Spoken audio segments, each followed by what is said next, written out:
दिन के 11 बजे हैं। अस्सलाम वालेकुम। ये रेडियो पाकिस्तान है। अब्दुल कदीर से खबरें सुनिए। अहम खबरों का खुलासा। सेनेट इलेक्शन के लिए कागजात नामजदगी कल तक वसूल किए जाएंगे। सदर ने कहा है कि डैमों की तामीर वक्त की ज़रूरत है और इस ज़रूरत को मद्देनज़र रखते हुए हुकूमत कई मंसूबों पर काम कर रही है। मुल्क में गुज़श्ता 24 घंटे में कोरोना वायरस से मजीद 31 अफराद जाँ बहक और 1404 अफराद में वायरस की तशख़ीस हुई है। और अक़वाम मुत्तहिदा में पाकिस्तान के मुस्तकिल मिशन को सोशल मीडिया और ऑनलाइन काम पर दुनिया के 10 बेहतरीन ममालिक में शामिल किया गया है। और अब खबरें तफसील के साथ। सेनेट इलेक्शन के लिए कागजात नामजदगी कल तक वसूल किए जाएंगे। नए शेड्यूल के मुताबिक उम्मीदवारों की फहरिस्त मंगल को जारी की जाएगी और कागजात नामजदगी की जांच पड़ताल इस माह की 17 और 18 तारीख को होगी। उम्मीदवार कागजात नामजदगी मंजूर या मुस्तरद किए जाने के खिलाफ अपीलें रवाह माह की 20 तारीख तक दायर कर सकेंगे और इन अपीलों के निपटाने की हतमी तारीख 23 फरवरी है। उम्मीदवार इस माह की 25 तारीख तक अपने कागजात वापस ले सकते हैं, जबकि सेनेट की 48 नशिस्तों के लिए वोटिंग आइंदा माह की 3 तारीख को पार्लियामेंट हाउस इस्लामाबाद में चारों सूबाई असम्बलियों में होगी। सदर डॉक्टर आरिफ अलवी ने कहा है कि पाकिस्तान तरक्की की राह पर गामजन है और तमाम इक्तसादी अशारिये मस्बत नताइज जाहिर कर रहे हैं। उन्होंने कराची में दस्तावेजी ड्रामा पानी के पंख की नुमाइश के सिलसिले में एक तकरीब से खिताब करते हुए पानी को एहतियात के साथ इस्तेमाल करने की ज़रूरत पर जोर दिया।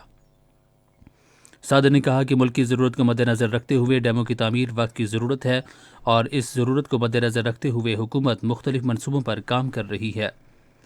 उन्होंने कहा कि पाकिस्तान तरक्की कर रहा है और अब अमरीका और दीगर ममालिक के साथ इमदाद की बजाय तिजारत की बुनियाद पर ताल्लुकात कायम हैं।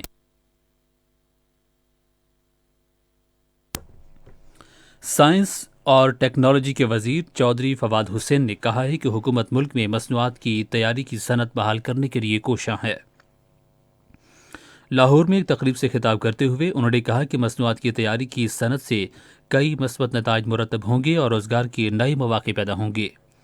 वफाकी वजीर ने कहा कि मंडी में मुनाफा बख्श कारोबार का मुशाहिदा करने के अलावा टेक्नोलॉजी के शोबे में नई जहतों पर नज़र रखना भी बहुत ज़रूरी है। उन्होंने कहा कि 5G टेक्नोलॉजी से बड़ा इनकलाब आएगा, क्योंकि मुल्क को जदीद टेक्नोलॉजी से मुफीद होने के लिए एक मुस्तहकम इंटरनेट की ज़रूरत है। मुल्क में गुज़श्ता 24 घंटे में कोरोना वायरस से मजीद 31 अफराद जाँ बहक और 1404 अफराद में वायरस की तशख़ीस हुई है। मुल्क में कोरोना से अब तक मजमूई तौर पर 12,307 अफराद जान की बाजी हार गए हैं और 25,635 मरीज़ मुख्तलिफ अस्पतालों में ज़ेर इलाज हैं।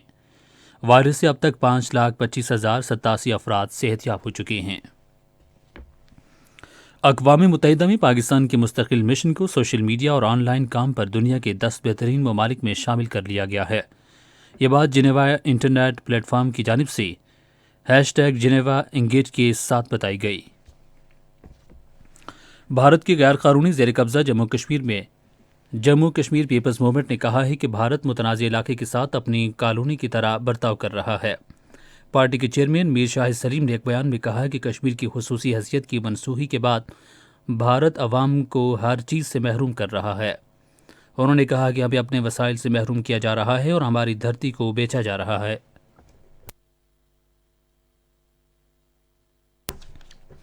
अफगानिस्तान में ईरान के साथ तिजारती गुजरगाह पर अरबों डॉलर मालियत के कई तेल और गैस के टैंकर्स में आग लग गई। हुक्काम के मुताबिक टैंकरों की तादाद 200 से 300 थी और आग की शिद्दत इतनी ज़्यादा थी कि 1 किलोमीटर के फासले तक भी कोई नहीं जा सकता था। चीन ने अमेरिका पर जोर दिया है कि वह अपना मयार बुलंद करे और आलमी इदारे सेहत के काम की हकीकी इक़दामात के ज़रिए हिमायत करे। अमेरिका में चीनी सफारतखाने के तर्जुमान ने कहा कि चीन अमेरिका की आलमी इदारे सेहत की जानिब से वापसी का खैर मकदम करता है। तर्जुमान ने कहा कि हालिया बरसों में अमेरिका ने जो कुछ किया है उससे आलमी इदारे सेहत समेत कसीरुलजहती इदारों को शदीद धचका लगा है और कोरोना वबा के खिलाफ बैनुल अक़वामी ताउन को नुकसान पहुंचा है। امریکی صدر جو بائیڈن نے کہا ہے کہ سینٹ کی جانب سے سابق صدر ڈونلڈ ٹرمپ کی بغاوت پر اکسانے کے الزام سے بریت اس بات کی یاد دہانی کراتی ہے کہ سچ کا دفاع کرنا ہر امریکی کا فرض ہے۔ ایک بیان میں انہوں نے کہا کہ ہماری تاریخ کا یہ سیاہ باب جمہوریت کے کمزور ہونے کی غمبازی کرتا ہے۔ جاپان کے علاقے فوکوشیما میں رات 7.3 شدت کا زلزلہ آیا، جس سے کم 30 افراد زخمی ہو گئے۔ اسی کے ساتھ خبریں ختم ہوئیں۔ مزید خبروں اور تجزیوں کے لیے آئیے ہماری ویب سائٹ پر، پتہ ہے radio.gov.pk، اور فیس بک کے link radio Pakistan news official پر براہ راست ویڈیو سٹریمنگ بھی ملاحظہ کیجیے۔